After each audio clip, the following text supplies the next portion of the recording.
What about the 27th of February? What's he ever done to you?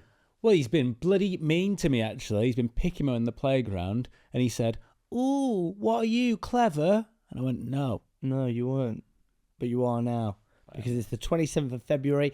So of all the things that are, some are good, others bad, and yet others indifferent. The good are virtues and all that share in them. The bad are the vices and all that indulge them. The indifferent lie in between virtue and vice and include wealth, health, life, death, pleasure, and pain. So there's loads of ways we could take this, and it's something I've been thinking about recently. So what is good and what is bad? Okay, so like there actually isn't anything. I had an argument with a friend recently. I say argument, it was a healthy debate. They said, "Oh, X on the news is really bad." I said, "For who?" Okay, and he was like, "Well, no, do you not think that that's awful?" I said, "Well, yeah, it's from my opinion, the life I've lived, it's probably bad. But if you were X, or you were seeing that from a different side, you could possibly say that that was good."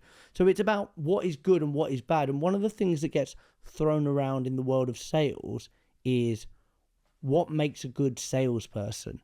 Okay. And a lot of the time, I say salesperson, you might say gift of the gab.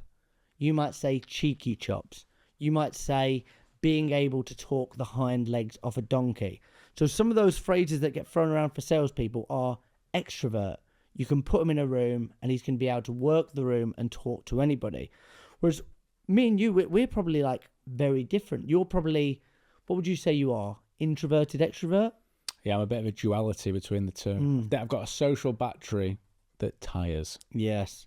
And I would say I didn't realise this until we had quite a hard, frank conversation once, but you were like, "Well, what would you rather? Would you rather spend some time at home or would you rather be at a wedding with a load of people?" And I was like, "Well, can Zoe come?" And then you were like, "Yeah." I was like, "Yeah, the wedding sounds well fun." I was like, "But everyone thinks like that." No, they don't. So I'm probably more extroverted.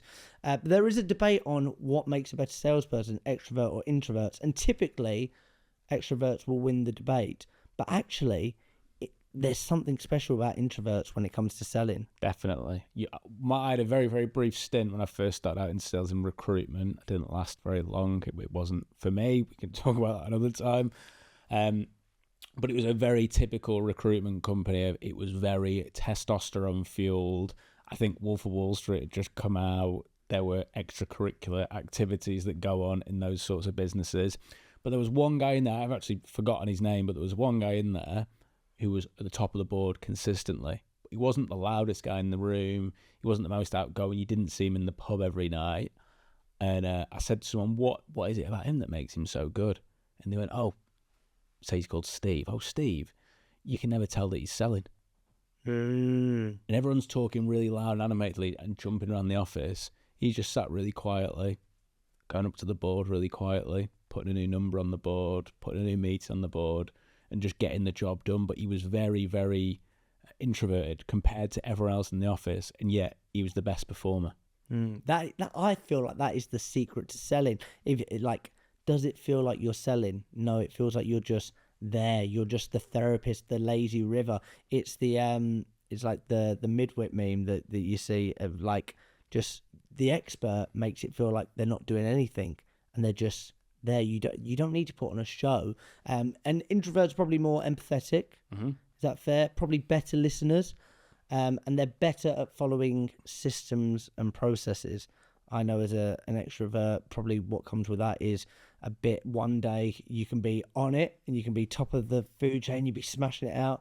Then other days you're riding the lows, you're like, "Oh, I'm not with it anymore." Like it's highs and lows, and that's probably what you get. Whereas introverts just plod along and they get the job done bit by bit. But extroverts, you might have a business where every meeting you get into is with 4 or 5 people sat there, and you've got to engage them. And when you're engaging at the macro level, it becomes much more about the story that you tell and the story that you put across and how you articulate it. Mm-hmm. The introvert might be better on one-on-one dialogue and, as you say, becoming the therapist, whereas the extrovert might need to be the actor. Yeah. I've got to tell this story to 5 people. They've all got to get it, and I've got to put that across. And that's a very different skill set, and it's always horses for courses. salespeople can be great if they're in the right lane. Yeah, and I think we don't talk enough about this, but some people that might not work in the SDR, hard, cold calling, like you're hunting every single day, you might fail miserably, and that's not for you, but you actually might go into a different role, which is like a sales engineer, where you're like guiding people through processes and you're showcasing things, and that might be perfect for you. So just if you are in sales and it doesn't feel like it's working, doesn't necessarily mean that sales isn't the career for you. It might mean that this isn't the right role for you as well. So it's a real interesting one, and I think you've got to also wear different hats. So if you are somebody that's better in one-on-one dialogue, what's that skill set? What's that gap? How do I engage in a group of people? How do I get people to open up? And how can I work on that skill set of actually it's all about them?